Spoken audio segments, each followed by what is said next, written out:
নমস্কার বন্ধুরা, কেমন আছেন সবাই? আশা করি সকলেই ভালো আছেন। আমিও খুব ভালো আছি। আজকে বানাবো বাসন্তী পোলাও।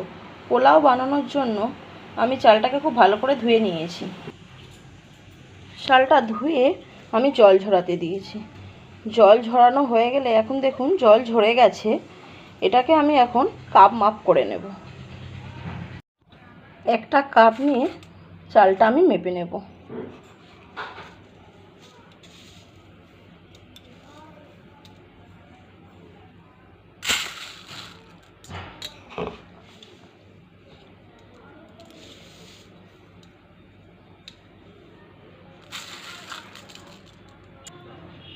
আমি ওই কাপটার 5 কাপ মতো চাল নিয়েছি।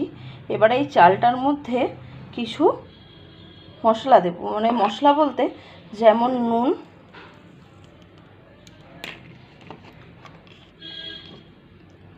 হলুদ দেব। নুন হলুদ দিয়ে চালটাকে আমি মেখে নেব।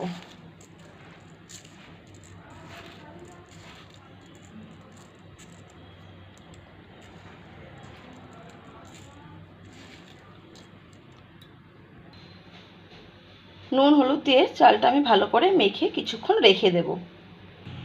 যেই কাপটাতে আমি চাল মেপেছিলাম সেই কাপটাতেই আমি জল মাপবো।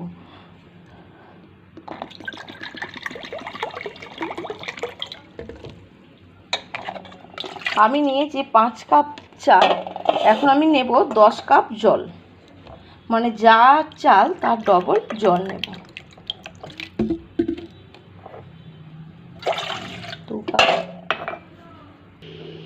5 কাপ চাল আর 10 কাপ জল নিয়েছি। এটাকে আমি এখন ফুটিয়ে নেব, ভালো মতো গরম করে নেব।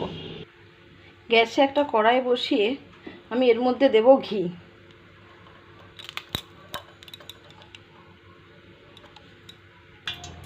ঘিটা ভালো মতো গরম হয়ে গেছে। এখন আমি দেব কিছু গোটা গরম মশলা, যেমন এলাচ, লবঙ্গ, দারচিনি আর তেজপাতা। এইটাকে 1-1.5 মিনিট একটু নাড়াচাড়া করে নিয়ে নুন হলুদ মাখানো চালটা এখন আমি ঢেলে দেব।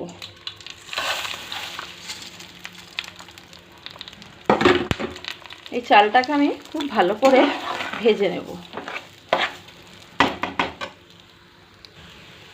চালের সাথে সাথে এবার কাজু কিশমিশটাও আমি দিয়ে দেব।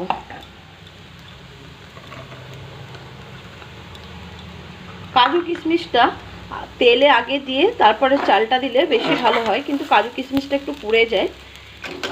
তেলের আগে দিলে, মানে চালের আগে তেলে দিয়ে দিলে একটু পোড়া পোড়া হয়ে যায়। ওই জন্য আমি চালটার সাথে সাথে কাজু কিশমিশটা ভেজে নিই। চালটাকে বারে বারে নাড়তে হবে, আর এই সময় গ্যাসের ফ্লেমটা একটু কমিয়ে রাখতে হবে। লো ফ্লেমে করে এরকম করে 10-15 মিনিট চালটাকে নেড়ে ছেড়ে ভেজে নিতে হবে। আর এদিকে আমার জলটা গরম হচ্ছে।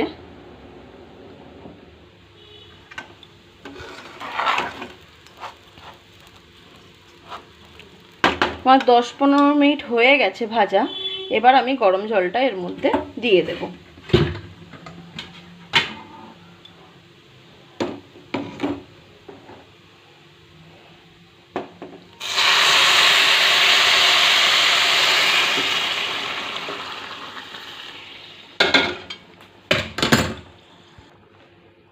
আর দেব চিনি। চিনিটা যে যেরকম খাবেন মিষ্টি সেই রকম দেবেন। কেউ বেশি মিষ্টি পছন্দ করেন, কেউ কম মিষ্টি পছন্দ করেন, সেই বুঝে আপনি এবার সেরকম মিষ্টি দেবেন। এবার চিনিটা দিয়ে আমি আঁচটাকে মিডিয়াম আঁচ করে ঢাকা দিয়ে 10 মিনিট মতো হতে দেব।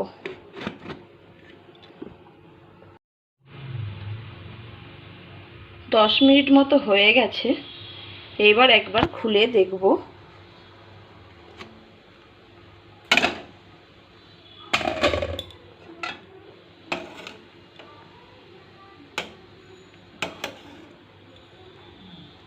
বন্ধুরা, একদম ঝুরঝুরে হয়ে গেছে।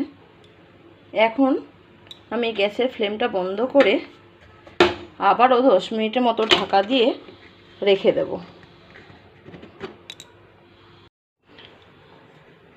ঢাকাটা খুলে নিয়ে এর মধ্যে দেব আবারও একটু ঘি।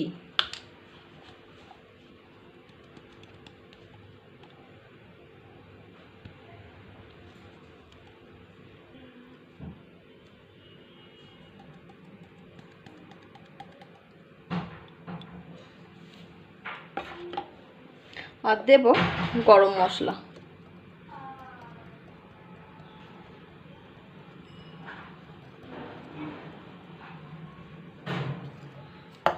ঘি গরম মশলা দিয়ে এবার ভালো করে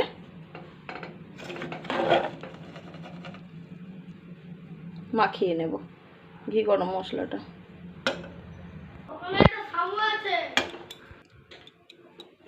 খুব ভালো করে এটাকে গরম মশলার সাথে মাখিয়ে নিতে হবে। দেখুন কতটা ঝুরঝুরে হয়েছে।